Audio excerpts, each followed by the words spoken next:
4 film साल की करता हूँ, हाँ करता हूँ। मैं एड्स करता हूँ, हाँ करता हूँ। इतना काम क्यों करता? अरे काम नहीं करेगा, काम करूंगा मैं, 4 फिल्में करूंगा। I've seen people who are not overexposing also. Film नहीं चल. People love seeing it when 3, 4, 5 films doesn't work. People in the industry. Yeah. हाँ. That I have seen it myself. मतलब people are happy कि अक्षय के picture ये picture नहीं, इनका नहीं पिक्चर चला.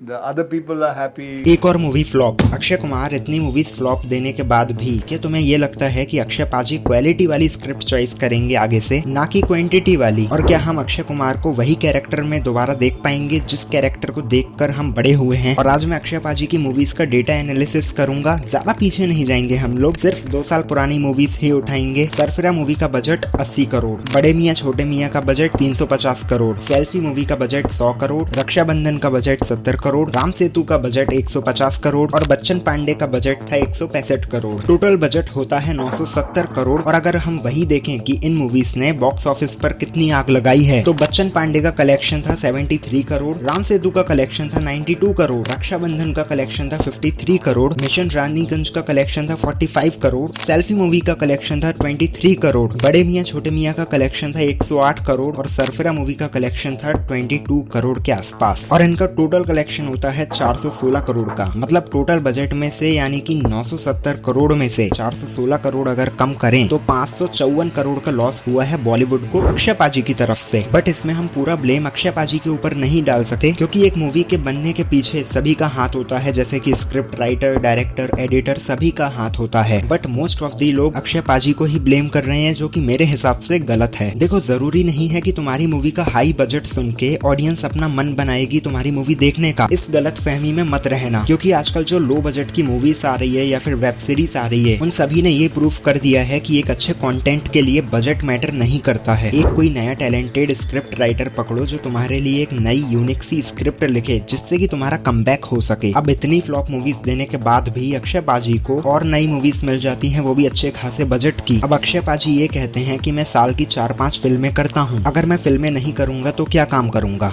मेरी समझ में नहीं आता कि लोगों को तकलीफ क्या है। 4-5 फिल्में करने से तकलीफ क्या है? क्या छोड़ दूं काम करना? ना करूं 4-5 फिल्में?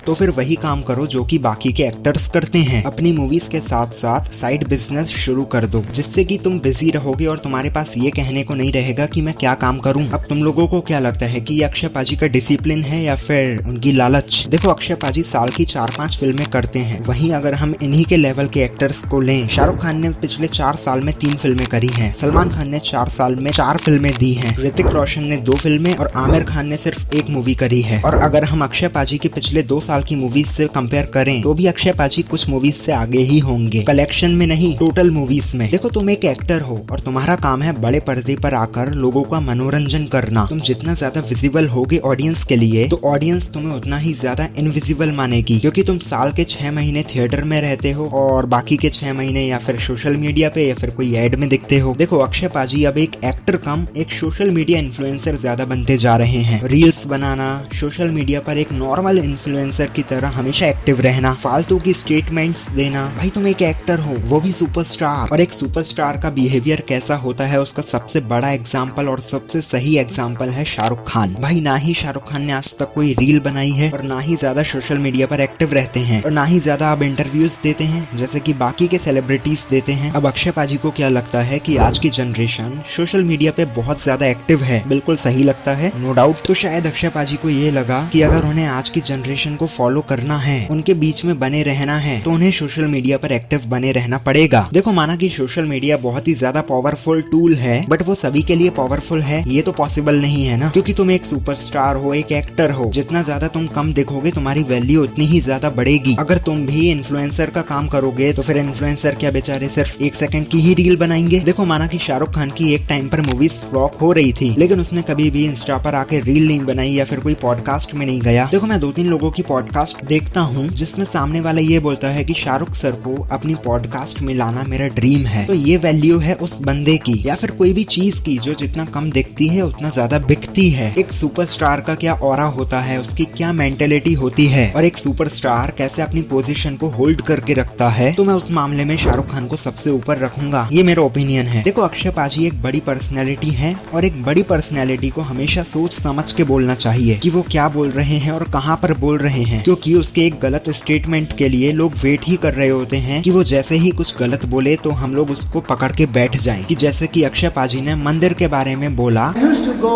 to Vaishno Devi every 6 months. I used to spend about 2 lakhs, 3 lakh rupees. And then one day I thought that these 3 lakhs, why don't I give it to someone? और फिर खुद ही राम मंदिर के लिए वीडियो बनाने के लिए बैठ गए। अयोध्या में हमारे श्री राम के भव्य मंदिर का निर्माण शुरू हो चुका है। अपनी अपनी क्षमता के अनुसार योगदान देकर ऐतिहासिक भव्य राम मंदिर बनाने में साझेदार हैं। देखो, अक्षय पाजी अगर इन 2-3 बातों को मान लें तो उनका फाइनली कमबैक हो जाएगा। पहला, जो साल में 4-5 फिल्में बनाते हो ना, उसे कम ही कर दो। और जो अक्षय पाजी को इंस्टा पर रील बनाने की आदत हो गई है उसे तो खत्म ही कर दो। और अक्षय पाजी को बिल्कुल मिस्टर इंडिया की तरह गायब ही हो जाना चाहिए कि ऑडियंस बोले जो बंदा हमें अपने माँ बाप से ज्यादा दिखाई देता था अब वो पता नहीं कहाँ गायब हो गया है, जिससे कि तुम्हारी वैल्यू बढ़ेगी और लोग तुम्हें ज्यादा देखना पसंद करेंगे। दूसरा, साउथ मूवीज के जो रीमेक बनाते हो वो बनाना बंद कर दो। चलो ठीक है, बना रहे हो तो ठीक है, बट उन मूवीज के रीमेक बना रहे हो जो कि ऑलरेडी हिंदी में डब्ड हैं। अरे भाई, तुम्हारे पास इतनी सारी तुम्हारी पुरानी मूवीज पड़ी हैं, तुम उसके भी सीक्वल्स बना सकते हो, जैसे कि खिलाड़ी की सीरीज, हेरा फेरी की सीरीज, क्योंकि उन मूवीज से लोग इमोशनली कनेक्ट हैं, तो जाहिर सी बात है उन मूवीज के चलने के चांसेस बहुत ही ज्यादा रहेंगे। और तीसरा और आखिरी, ये जो स्क्रिप्ट चॉइस करते हो जैसे कि बड़े मियाँ छोटे मियाँ, सरफिरा, सेल्फी, बच्चन पांडे, इन टाइप की मूवीज बनाना बंद कर दो, वरना ऑडियंस तुम्हें देखना बंद कर देगी। और उसकी जगह वो करो जो मैंने तुम्हें बताया, अपनी 90s की मूवीज को रिप्रेजेंट करो दोबारा। या फिर जो अभी तुम 2016 से लेके 2019 तक के बीच में जो सोशल मुद्दे के ऊपर मूवीज बनाया करते थे, जैसे कि पैडमैन, टॉयलेट एक प्रेम कथा, बेबी, ऐसी मूवीज बनाओ, क्योंकि लोगों को इस टाइप की मूवीज देखने में मजा आता है। तो वेल, ये थी मेरी कुछ चंद बातें। तुम्हें क्या लगता है कि इस साल अक्षय पाजी का कमबैक हो सकता है या फिर नहीं? तुम्हें क्या लगता है कि कौन सी मूवी है जो उनकी वापस पुरानी वाली पर्सनैलिटी एडॉप्ट करा सकती है? प्लीज यार मुझे कमेंट में बताओ।